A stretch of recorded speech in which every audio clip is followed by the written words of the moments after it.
마태복음 5장 6절 말씀, 우리 한 절밖에 안 되니까 함께 한 마음으로 한 목소리로 봉독합니다. 마태복음 5장 6절입니다.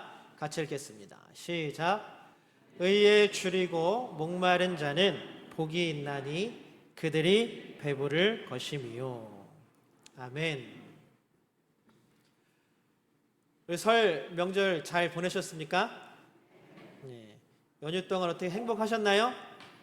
우리 보고 싶은 자녀들, 손주들 다 얼굴 보셨어요? 질문이 한 2개 이상 넘어가면 갈수록 대답이 작아지는 것 같아요. 자꾸 물어보지 마라. 행복하고 즐거웠다.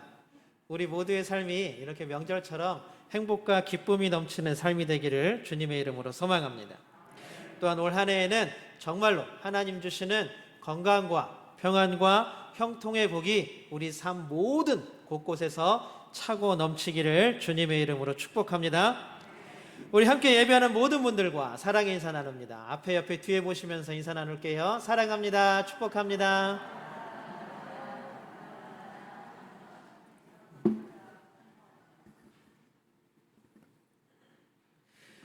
우리 지금 계속해서 산상설교 중에 팔복을 함께 나누고 있습니다. 혹시 지난주까지 나눈 복 있는 사람은 어떤 사람인가 기억하시는 분 있으신가요?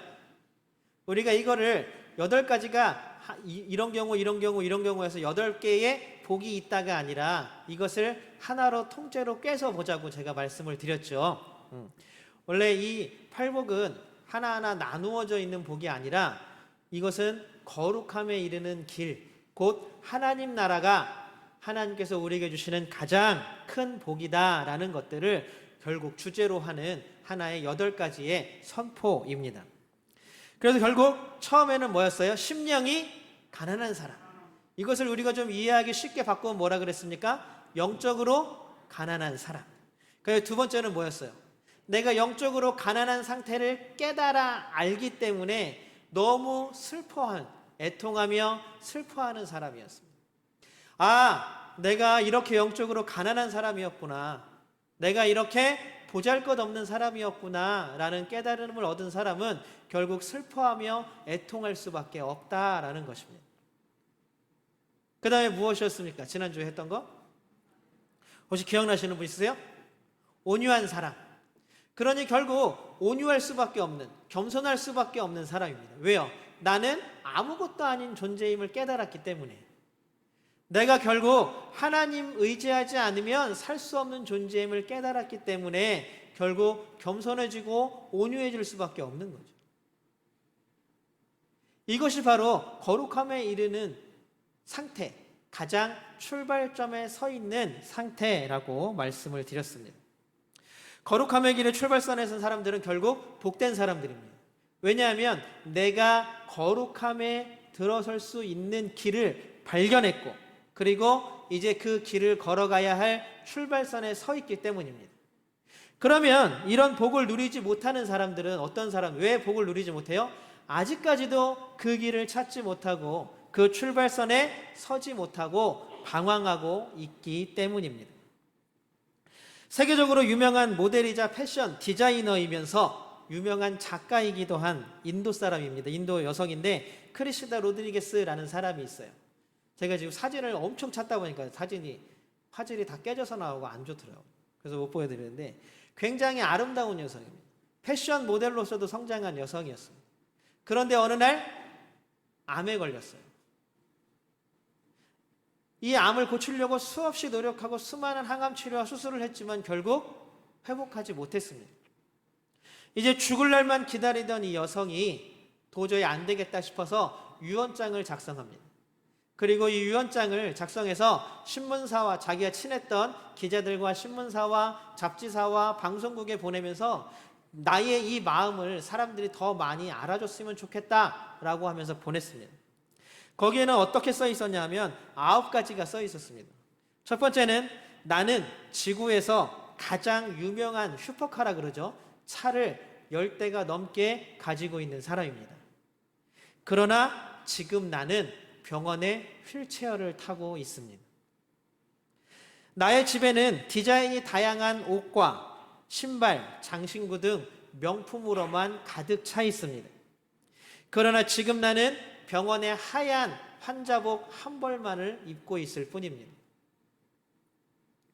저는 은행에 많은 돈을 모아놓았고 수많은 땅을 가지고 있으며 뉴욕, 미국의 심장이죠. 뉴욕에 커다란 건물을 몇 개를 소유하고 있습니다. 그러나 지금 내 병은 그 많은 돈으로도 고칠 수 없다고 합니다. 나의 집은 왕궁처럼 크고 대단한 집입니다. 저의 뒤 투원에는 골프장이 있습니다. 큰 집이죠. 그러나 지금 나는 병원 침대 하나만이 나의 소유로 갖고 있습니다. 나는 별 5개짜리 호텔을 바꿔가며 머물렀습니다. 그러나 지금 나는 병원의 검사소만을 들락날락하며 옮겨 다니고 있을 뿐입니다.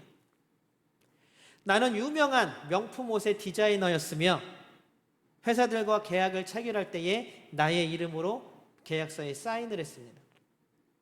그 사인에 수백억 원이 왔다 갔다 합니다.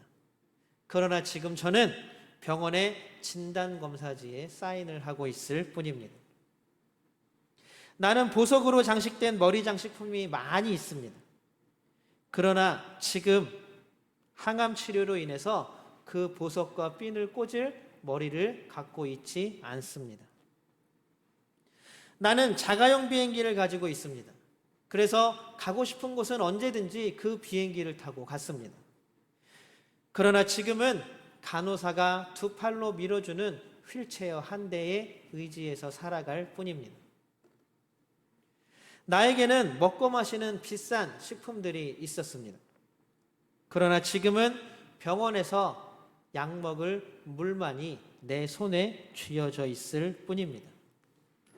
비행기나 보석, 비싼 차, 좋은 집, 수많은 돈 다 있지만 지금의 나를 보호해 줄 수는 없습니다. 오직 제가 드리고 싶은 말은 사람이 살아갈 때 다른 사람들에게 베풀고 나누는 것만이 진짜 재물이고 재산이라는 것입니다. 가장 중요한 것은 타인의 행복을 위해 도움을 주는 것입니다. 이렇게 이 유언장을 돌리고 그 다음 주에 앓던 병으로 인해서 세상을 떠났다고 합니다. 사람들은 계속해서 뭔가를 채우기 위해서 노력하며 살아갑니다.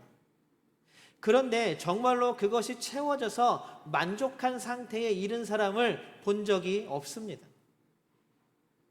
여러분들은 계속 뭔가가 채워져야 한다고 생각하지만 그것이 채워지고 채워져서 만족해하며 사신 적이 혹시 있으십니까? 지금 이렇게 수많은 것들을 채운 사람도 만족해하지 못하고 살아갔습니다. 그러면 이 로드리게스가 얘기했던 다른 사람들과 나누며 살았으면 또 그의 삶은 만족한 삶이었을까요? 수많은 사람들이 또한 거기에서 많은 것들을 나누며 살아갑니다. 물론 보람 있고 의미 있는 삶이기도 합니다. 그러나 그것에서도 만족을 결코 누리지 못합니다. 사람은 결국 끝없이 갈망하는 존재이기 때문에 그렇습니다. 이 갈망하는 걸 우리의 노력과 우리의 애씀으로 채울 수 있다면 얼마든지 수고하고 노력하는 것이 헛되지 않을 것입니다. 그러나 세상의 모든 것들을 다 가지고 있다고 생각했던 솔로몬 왕도 헛되고 헛되니 헛되고 헛되도다 라고 이야기했을 뿐입니다. 그럼 어떻게 해야 할까요? 채우고 채우는 것이 복이라고 생각했는데 우리의 소원이 하나하나 다 이루어지는 것이 복이라고 생각했는데 그러면 어떻게 살아야 할까요? 우리 6절을 같이 한번 읽어보겠습니다. 6절 한번 세 번역으로 같이 읽어보겠습니다. 6절입니다. 같이 읽겠습니다. 시작. 의에 줄이고 목마른 사람은 복이 있다. 그들이 배부를 것이다. 이것을 헬라어 그 단어 그대로 읽으면 어떻게 되는지 한번 사역으로 한번 읽어보겠습니다. 같이 읽어보겠습니다. 시작. 의에 굶주리고 목마른 사람은 복된 사람이다. 왜냐하면 배부를 것이기 때문이다. 제가 매주 얘기하는 것처럼 복된 사람이다 라는 이 해석에는 여러 가지가 있어요. 복을 누리는 상태이다, 복이 있는 상태이다 라고 번역하는 게 더 맞다라고 하는 사람들도 많이 있습니다. 그래서 주석마다 해석하는 것들이 다 차이가 있습니다. 어쨌든 중요한 것은 굶주리고 있는데 복된 사람이다 라고 선언합니다. 지금 목마르다라고 얘기하는데 복된 사람이다 라고 이야기합니다. 여러분들 굶주리고 목마른 사람이 복된 사람입니까? 여러분들 생각에는 어떠세요? 뭔가 결핍되어 있는 상황이잖아요. 채우지 못한 상황이잖아요. 자기가 원하는 것들을 가지고 있지 못한 상황이니까 목이 마르고 배가 고픈 거잖아요. 심지어는 이 굶주림이라는 것 때문에 에서는 우리가 잘 알고 있죠. 에서는 야곱에게 장자의 권리를 팥죽 한 그릇에 덥석 팔아버리기도 했습니다. 이 목마름 때문에, 이 갈증 때문에 광야에서 이스라엘 백성들은 누구와 다투었습니까? 하나님과 다투었습니다. 여러분들 하나님과 다툴 만큼 용기가 있으신가요? 그 이스라엘 백성들은 목이 마르다고 광야에서 하나님하고 다퉜어요. 그래서 거기 이름이 뭡니까? 무리바. 하나님과 다투었다. 이렇듯 굶주림과 목마름은 인간의 가장 참을 수 없는 기본적인 욕구입니다. 그것도 생명과 직접 직결된 욕구 중에 가장 중요한 욕구라고 이야기를 합니다.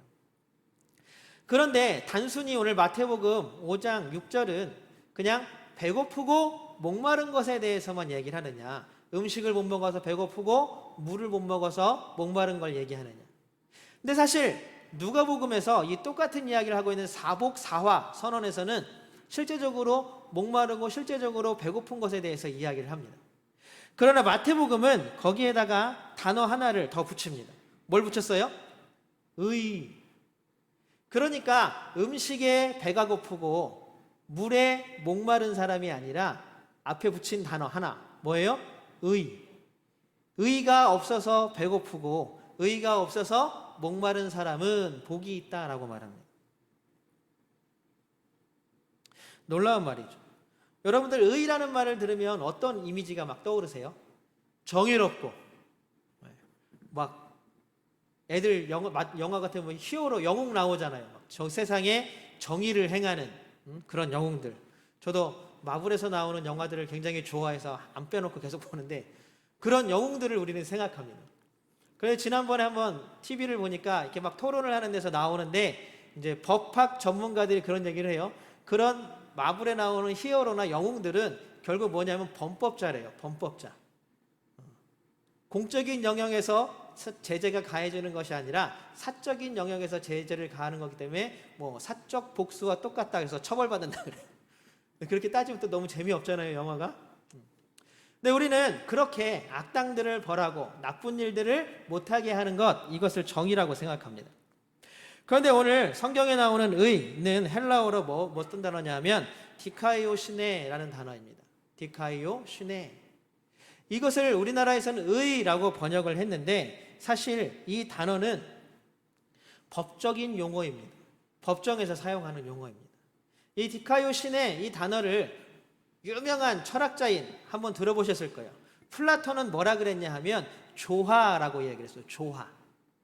용기와 절제와 사랑과 의무가 적절히 어디로 치우치지 않고 조화를 이룬 상태를 의라고 했습니다. 그 아리스토텔레스는 뭐라 그랬냐면 균형이라고 했습니다. 균형.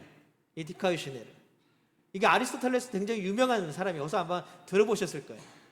그리스의 철학자인데 이 사람은 디카이오시네를 뭐라 그랬냐면 균형이라고 했습니다. 균형. 이렇게 맞추는 균형. 그런데 아리스토텔레스는 이 균형을 모든 걸 똑같이 하는 걸 균형이라고 생각하지 않았어요. 아리스토텔레스는 키가 큰 사람에게는 상자를 하나를 주고 키가 작은 사람에게는 상자를 3개 주는 것, 이게 디카이오시네 균형이라고 말을 했습니다. 이게 균형이라고 말했어요. 요즘 나오는 의, 공정, 정의라는 정의와 비슷하죠. 그러나 성경에서 말하는 디카이오시네는 플라톤과 아리스토텔레스와는 또 다릅니다. 여기서는 법적인 용어로서 뭐라고 얘기를 하냐면 바로 이 죄인이라고 잡혀와 있는 이 피고인에게 재판장이 무죄입니다라고 선고하는 것을 디카이오신네라고 얘기를 해요. 당신은 죄가 없습니다라고 선언하는 것, 이것이 바로 디카이오신네라고 얘기를 합니다. 그래서 법정에서 사용하는 용어로 사용합니다. 신약 성경에 하나님의 의라는 단어가 많이 나오죠. 하나님의 의, 그리고 의로운, 의롭다라고 할 때 이 다 법정에서 사용되어지는 용어입니다. 여러분들 법정에 혹시 가보셨는지 모르겠지만 전 한 번도 안 가봤어요. 그래서 어떻게 판결하는지 잘 모르겠습니다. 재판장이 여기서 당신은 무죄입니다 선언하면 그 사람은 이제 무죄가 되는 거예요. 이제 모든 것이 끝난 거예요. 그게 바로 디카이오신네라는 단어입니다. 그런데 정말 우리가 의에 굶주리고 의에 목마른 사람이라면 어떤 사람들이라는 이야기일까요? 결국 이것은 창세기의 처음 인간에 대한 정의로 돌아갈 수밖에 없습니다. 인간은 언제나 하나님 앞에 죄인일 수밖에 없습니다. 죄로 말미암아 파멸, 곧 죽을 수밖에 없는 존재가 인간이라는 것입니다. 이 사실은 어느 누구 하나 벗어남 없이 다 똑같이 적용되는 것입니다. 지금 옆에 있는 사람 한번 얼굴 보세요. 아니 한번 보세요. 얼굴. 내 옆에 누가 앉아있나 한번 얼굴 한번 보세요. 선하게 생겼죠. 어휴, 어디 가서 진짜 바퀴벌레 한 마리 못 죽이게 다 착하게 선하게 생기셨잖아요. 그런데도 우리 모두는 죄인이라는 것입니다.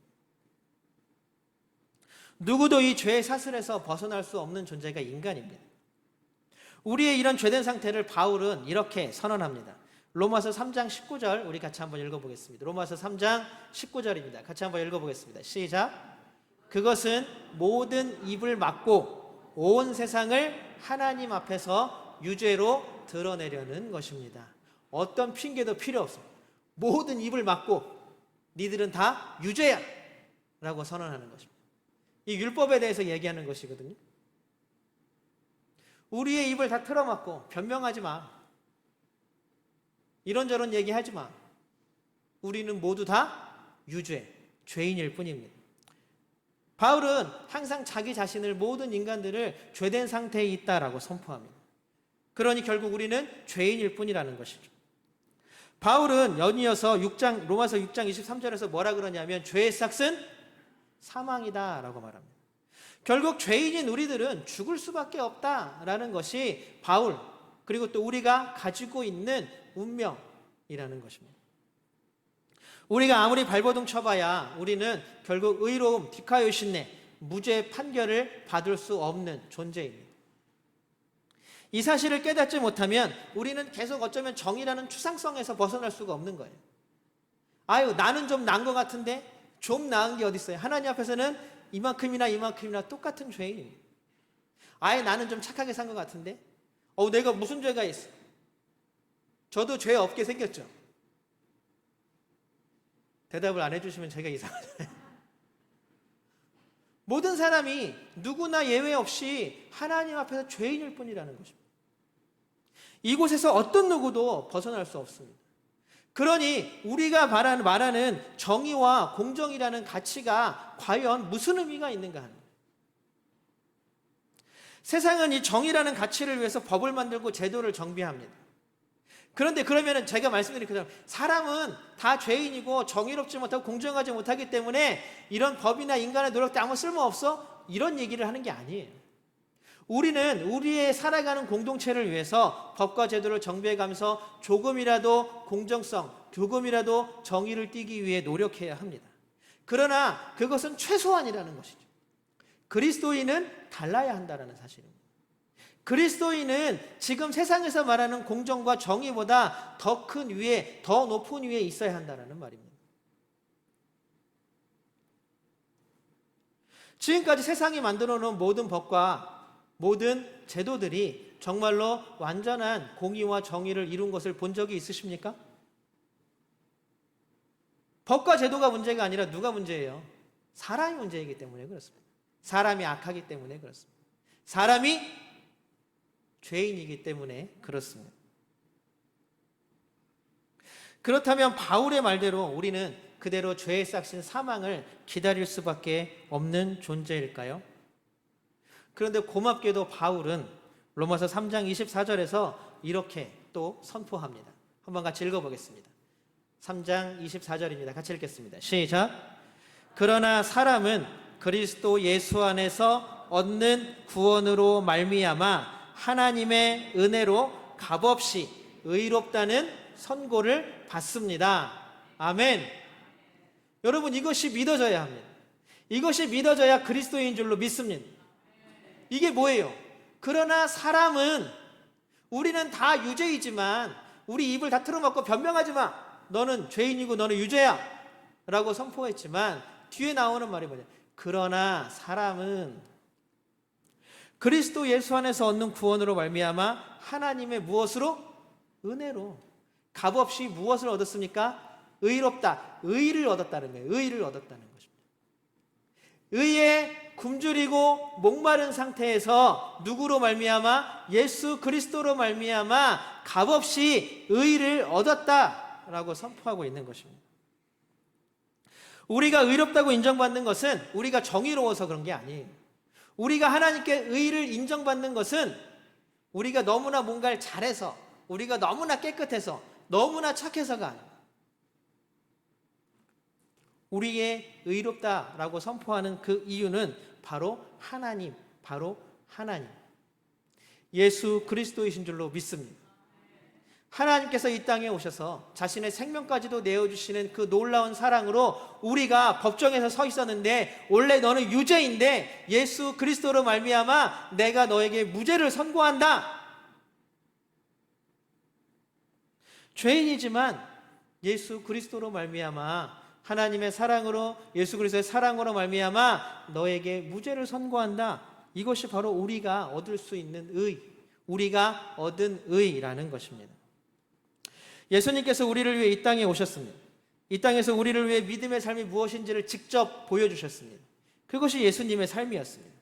그리고는 우리를 위해 자신의 생명까지도 다 내어주시는 그 사랑을 보여주셨다라는 것입니다. 우리 로마서 3장 25절 한번 같이 읽어볼까요? 3장 25절입니다. 한번 같이 한번 읽어보겠습니다. 시작. 하나님께서는 이 예수를 속죄 제물로 내주셨습니다. 그것은 그의 피를 믿을 때에 유효합니다. 하나님께서 이렇게 하신 것은 사람들이 이제까지 지은 죄를 너그럽게 보아주심으로써 자기의 의를 나타내시려는 것이었습니다. 또 의가 나오죠. 하나님 자기의 의가 뭐예요? 우리를 너무나 사랑하셔서 자신의 독생자 외아들까지도 죽음으로 내몬 그 사랑이 의다라고 말씀하시는 것입니다. 우리를 구원하시기 위해서 자신의 아들인 예수님마저도 십자가에 달려 죽게 하시고, 이것이 바로 하나님의 의라고 말하고 있는 것입니다. 바울은 좀 더 어렵게, 또 신학에서는 또 어렵게, 우리 성경 공부할 때 제일 많이 듣는 말, 칭의죠. 의롭다, 칭함을 받는 거죠. 우리가 너는 넌 정말 의로운 존재구나가 아니라 너는 의롭다고 내가 불러줄게입니다. 불러줄게. 죄악으로 덕지덕지 끼어 있지만 하나님께서 너 의롭다고 내가 그냥 그렇게 불러줄게. 잘생기지 않았는데 너 그냥 잘생겼다고 해줄게.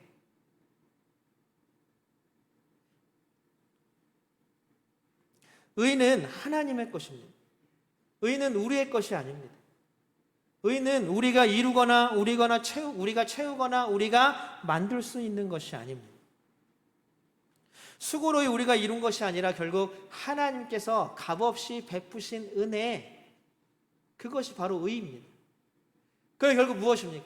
영적으로 가난한 사람이 내 상태를 너무나 내가 이렇게 영적으로 가난한 사람이구나라는 걸 깨닫고 슬퍼하며 애통하며 결국 풀 수그리고 있을 때에, 그리고 겸손과 온유함으로 있을 때에 결국 내 안에 채울 것들을 찾는데 내 안에 채울 것들이 뭐라는 얘기입니까? 하나님의 의라는 얘기입니다.